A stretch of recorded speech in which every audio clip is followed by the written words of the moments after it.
All right, welcome to the 2025 Lincoln Aviator. Nope, it's not the Nautilus. And nope, we're not in the studio. Because for 2025, we're having a change. A little bit more of a change than what we're used to. It's being outside. Yep, the studio is no longer with us. YouTube views have dropped. Me and Ian are broke, and 2025 is not looking good.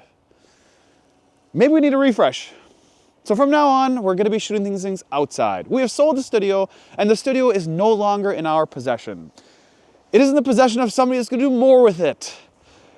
And we're gonna do more of this, and hopefully stay warm. So 2025, Lincoln Aviator has been refreshed. It is all new. It looks like the Nautilus. I love the Aviator, and I think I'm about to love this one.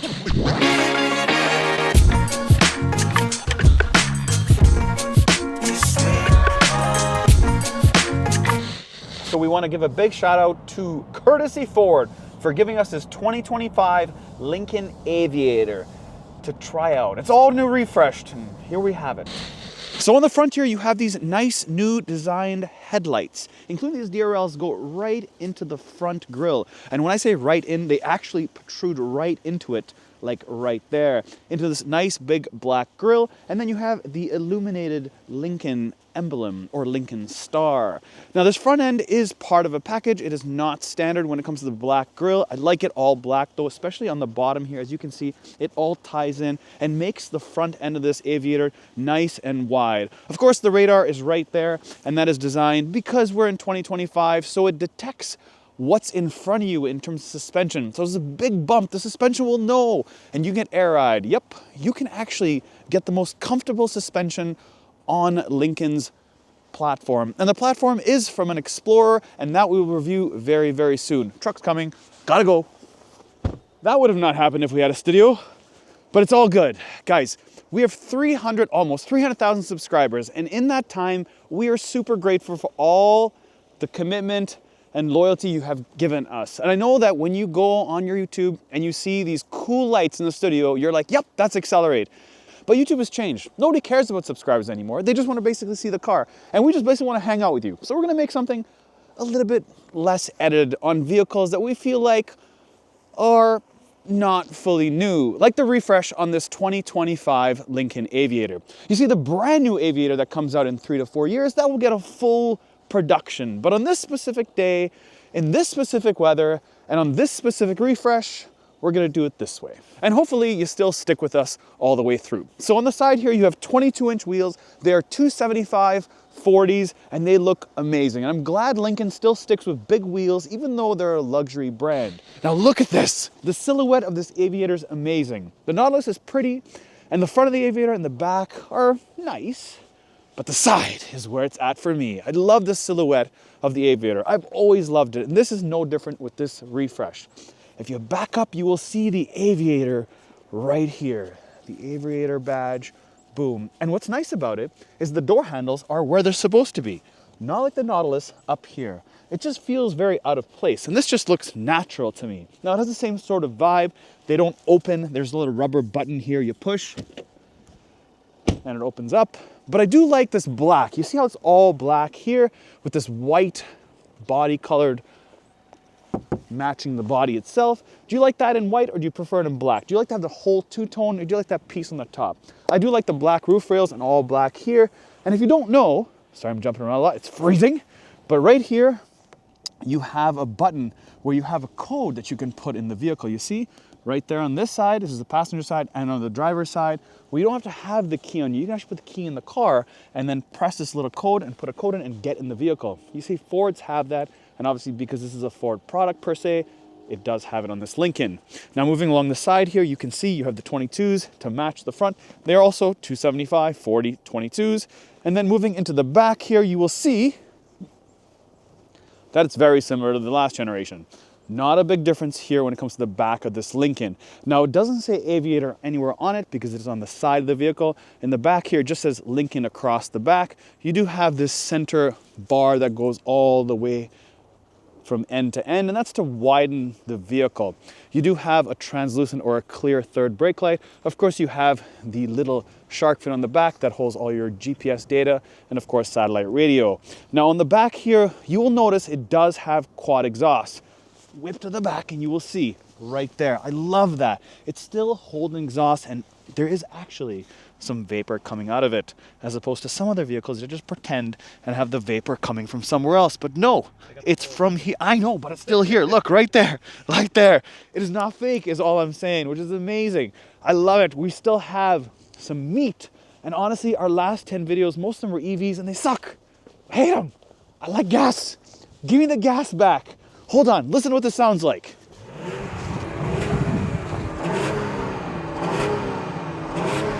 Here's your rear view camera. That's part of your 360 camera, and here's how it looks.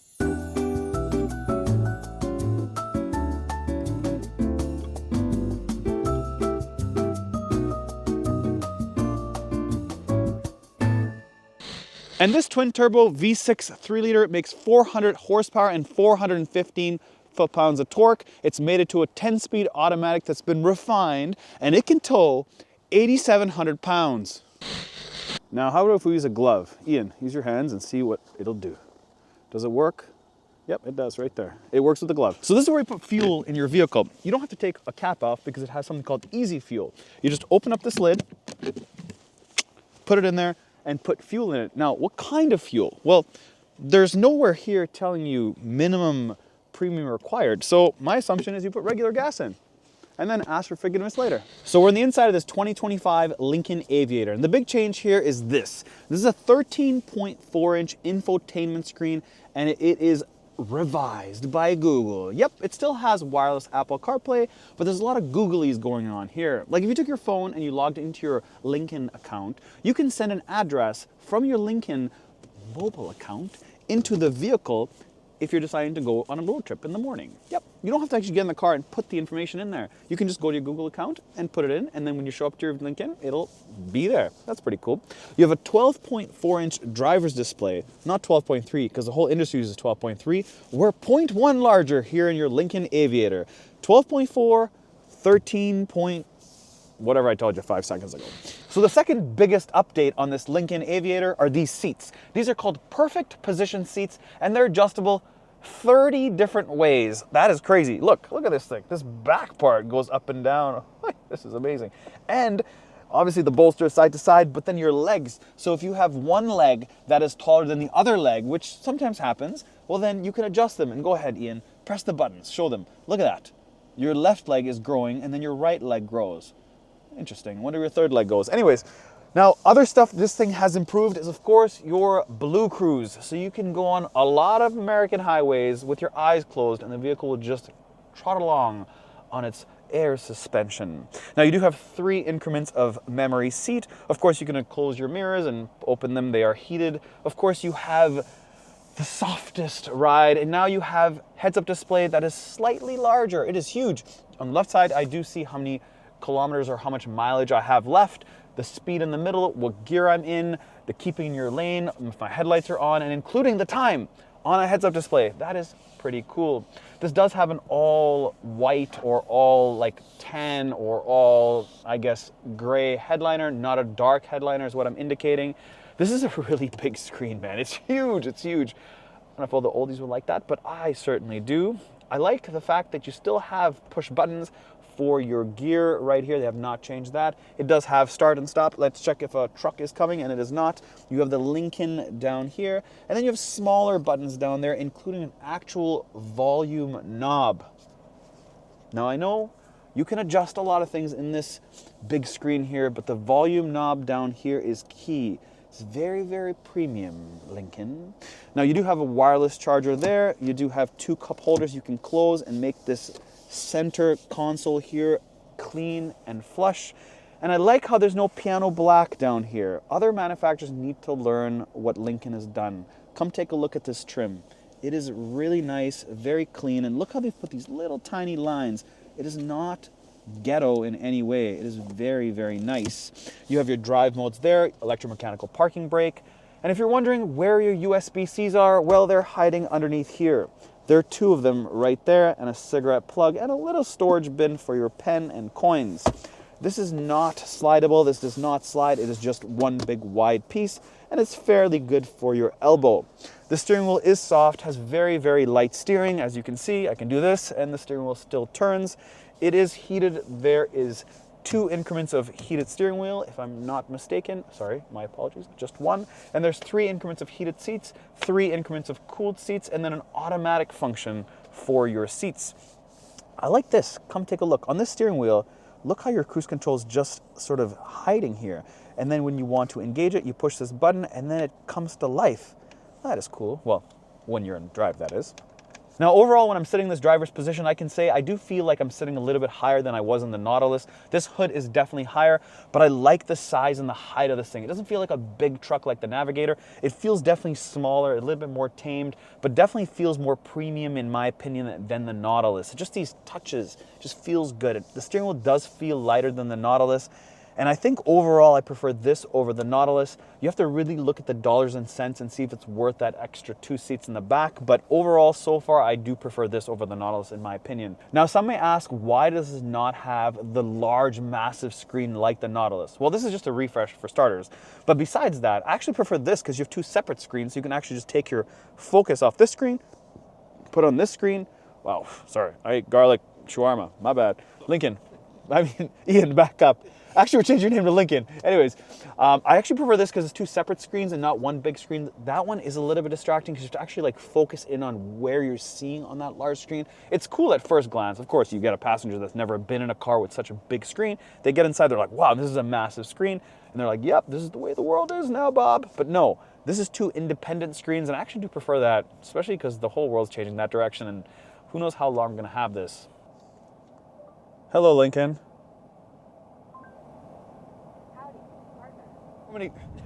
How many trucks are there on this road? Guys, I don't know if this replacement of a studio is a good idea because all there are trucks. We've moved like 15 times so far, but it's all good. All good. Okay, don't drive over the gimbal. Right there, there's the gimbal. There's the gimbal, 360 camera. There's the gimbal. That's amazing. That's really cool. You have different 3rd row and 2nd row. That part is money. And then I go back to here, and then I go to air quality. This is cool to see. I'm surprised it's so clean with your garlic breath. Shut up! Okay, you got heated and cooled seats on this captain's chairs. And they're fairly, look at my finger touching this. It's actually fairly easy to do. And then it actually gives you that little animation to see, and then you can set this calm screen display off or brightness to be higher or lower. So very simple, easy screen that you can use, and of course your vents are here. Pretty straightforward stuff. The only thing I would complain about is having piano black here. It can get beat up for the kids with their legs. This will definitely be scratched up over time. I would have preferred to see what's in the center console here. Back here's a bit more durable. This shiny plastic's just really cheap in my opinion. It'll get scratched up. Same with the center console here, which is an option, but it's pretty cool they have it. This little pathway that you have between these captain's chairs. Got nice big cup holders, so really good access. It's just piano black I would get rid of. There's a little bit of storage back here. And then this right here is for your sunshade. So if you look up, as you can see, your sunshade is right there. And if you look further down the street, you will see what they call another truck. So there's another truck there, and I'll have to back up and get out the way. So welcome to trucks, guys. Truck City. Now you can buy the Lincoln Aviator in a 6-passenger or a 7-passenger.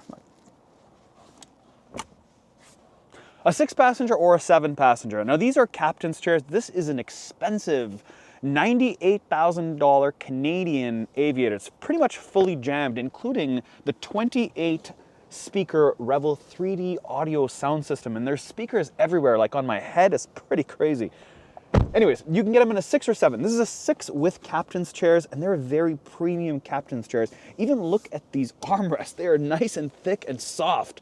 That's amazing. Normally they're like skinny, every minivan basically out there. Nice big center console. Again, like I talked about, you can slide this back. The same sort of material that's in the front you get in the back here, and a pretty good amount of storage for this center console in the back. And you do have 2 USB-Cs.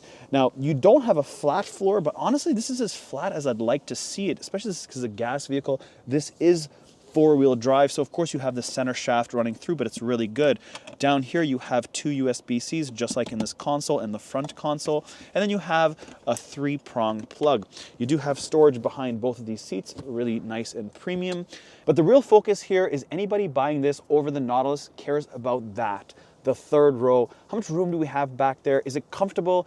I'm 5'9". Let's see how good it is for me. So I got to get out of the vehicle. So I'm going to press this button. Remember, there's no handles here in the Aviator. It's simply just a button. So I press this button. I get out. Whoops, I forgot to talk about this. You got side chairs in the back. Pretty cool. Now, in order to get into third row, there's a button. I push this button down and it slides the second row captain's chairs forward. I also do have a third sunshade. No. You can skip the sunshade. Yeah? Okay. Now, in order to get into the third row, I have to hit this button on the captain's chairs. In the second row, this slides forward. I do have a place for me to post my left leg here. I step inside. And because this is a new vehicle, I don't want to make the job harder for the boys over at Courtesy Ford. We got a truck. Oh my God, another truck. Okay, hold on. Let me close this door. Close this door. Okay, don't worry about the truck. Put this seat back here and look how much room I have. Now, this is actually in a decent position. That is how I'm sitting as the driver. This is how I would be sitting as the second rower. And then this is how I'd be sitting as a third row guy. See a truck? There it goes. Okay, so look how much room I got. A lot. So someone that's 6 foot would have no problems. And check out how much headroom I have. Quite a bit. Ta-da! Look how much room I got. That's enough for me at 5'9". So someone at 6 foot would have no problems. So I'd say that this is fine. I read a whole bunch of reviews about this thing. People complain that it's not big enough back here. And I don't know what they were saying because there's plenty of room. They're saying, if you drive this for a couple minutes, it's fine. But anything longer than that, I'd suggest sitting in the second row. Obviously, these are captain's chairs. They're comfortable. They have heated and cooled. The backs don't have heated and cooled. The backs are flatter. They're not obviously as comfortable, but they're pretty decent for a third row. But the best part is the fact that I can adjust my temperature here, because it always happens that I'm stuck in the back because I'm the shortest out of all my friends, and they always have the air conditioning on full blast, and then I get absolutely nothing back here because this doesn't give me enough jam, and I want to separate the temperature, and I can't do that. But now I can. They can stay however they want, and I can stay however I want, and I appreciate that. I do have a nice big glass so I can see outside so I don't feel claustrophobic. I do have 2 map lights above me. I do have a cup holder here, a cup holder here, 2 decent-sized vents so I can breathe, and the best part is not this. You have 2 USB-Cs, the same design that they have pretty much everywhere else, but they don't have singular USB-Cs, which means that this person right here doesn't have a way to plug their phone in unless they run a cord behind me or in front of me. And that to me feels like, buddy, why did you cheap out? You don't make a USB-C and a singular. You only make them like this style with 2 up and down. We'll put them on that side. Doesn't cost a lot of money. That's my only complaint back here in the third row, and that's why somebody would spend the money and buy the Aviator over the Nautilus. And last but not least, the trunk. Now the trunk is height adjustable. You have these buttons up here. I hold the button down and you can set the height you want, or if the key's with you and you press this lock button, you walk away from the vehicle will lock. Now how much room do we have? A decent amount actually, pretty big. I wasn't expecting this much room, so that's nice. Of course, you do have your speakers for your Rebel sound audio system in here. You do have buttons here that are powered. So these seats are powered. So check this out. I can individually have them fold down or both together. So there's 3 buttons, left, right, and then together. And that's the speed of them, and that's how much room you have when the seats are folded down. You do have a 12-volt cigarette plug right there, and underneath here you do have a bit of storage, and underneath the storage there is an actual tire. Yep, it's all here. These are not run flats. So voila, there you have it. That's how much storage you have in the back of your 2025 Lincoln Aviator. Now when you buy vehicles like this, you think to yourself, wow, it is super quiet. And then if there's a rattle, you're like, what is that noise? It's so quiet in here that you don't want to actually put any music on. Like I like to listen, this whole time I've driven this thing, I've had no music on whatsoever. It's just been all listening for quietness, like the subtle road noise and like the quietness, the peace actually. That's all we want in this world. We just want peace. Like no noise. Zip, zip it. Like we don't want anything. And this is nice. It's got this nice soft sound of this fan, which is like on a decent fan speed. It's at 4, so that's good. And it's plenty of air in here. So much so that I'm wearing this. Ian was like, make sure you turn this fan speed down because I can hear in the videos. And I'm like, man, I cannot even hear this thing. But I got the muffler on. So if, in case you do hear it, you got the muffler on. So if you guys can hear this fan speed, let me know. But I actually do like this. This is nice and quiet. And this thing rips. 400 horsepower, 415 pound-feet of torque. So this is the same engine as what's in the ST, the Explorer ST. So it's got some oomph to it. And I forgot what the ST actually drove like. We had a used one about 2 years ago, and that thing ripped, and same engine as this. Yeah, man, it's got power. I think it's not our car, so we can't do a 0 to 60, but I assume it to be somewhere around 5.8, 6 seconds or so, just in terms of driving and feeling it out. Now I'm jumping on the highway here to hear the noise of this Lincoln Aviator on the highway, just knowing that it's larger than the Nautilus. And in order to use Blue Cruise, you have to set up your phone for something called a Lincoln Way, which is the app, and you have to set it all up, and I haven't done that, so it's not going to work. But I'm just going to put cruise control on here. I'm going to press this button. I'm going to put set here, set it up, and then that's it. Take my foot off the leg, or my leg off the gas, and oh, this is cool. It says Blue Cruise on, watch the road. Well, my dealer had no idea what he's talking about because I have Blue Cruise. It is all blue. Actually, because it's all blue and my hands are off the wheels, I know, okay, watch the road. Okay, I'm watching, I swear. I'm watching, I promise. Okay, I'm going to put my glasses on here so I can show you what I'm seeing. So you guys can see what I'm seeing here. Okay, there we go, there we go. I'm doing 94 kilometers, 95, it's all blue. That looks really cool. It looks like it's dark and there's a sky out, but it's not. So let me turn the speed up here. Okay, watch the road. I'm watching the road, I'm watching the road, I promise. I'm watching the road, I promise. Give it some gas here, and okay, I got Blue Cruise to work, guys. Woohoo! Blue Cruise be working. Okay, press the brake and Blue Cruise goes away. Set Blue Cruise up again and resume. Let's hit this resume button. Set. Boom. Boom. Put it off, put it on. Okay, interesting. Oh, it doesn't. Okay, hands-free, perfect. Wow, I just like how it just takes over. This is cool. That is a cool look. Check that out, guys. I don't know. I do like this as Aviator. I do like it. I wanted it in red, but they were like, this one has more equipment. And then I'm like, I'll take it. Now the Aviator has a starting price of $60,525 or so, and goes all the way up to about $88,000 US in terms of fully loaded Aviator, full spec with all the toys. That's how expensive you can get your Aviator be. Now it's creeping up on Navigator prices, obviously, but some people don't want to be in a Navigator. It's too big. So if you want something smaller, that with all the fluff, well then here you have it in your brand new 2025 refreshed Aviator. And I do like it, man. I love Aviators. I just remember the older Aviators were so sick, and this is as sick as the older Aviators. It just looks cool. Now white is just a tough color to see it being like cool, because there's a Traverse in front of me that's white, and then in front of that there's a Durango that's white, and behind me there's a Rav, or it looks like a Highlander in white. So there's a lot of white going on, and there's white all around me, so I prefer a different color. But all in all, I'm happy with this ride and fit and finish and quality of this Aviators. Now again, competition wise, I would say the only two main other competitors besides the German stuff would be the Genesis GV80, that is also very premium, great product. The difference though, I will say, between that and this is that that is more firm. This is definitely, even with the 22s, this is definitely a softer ride than the Genesis. And then there's the Cadillac XT6, which is kind of the same as this, very similar, very soft ride feeling. It all feels the same, except that just looks kind of funny, and it feels like it's more top heavy than this. This feels fairly balanced and centered. That one just doesn't seem to have that. I feel like Ford has this sort of game planted. So that's that, and this is this. And that's it for my review on this 2025 Lincoln Aviator. So if you like this review, this style of review without the studio, just quicker, faster, easier, let us know in the comments below, because we'd love to hear it. I know what I will say, and I will miss the studio. Anyways, we'll catch you on the next one.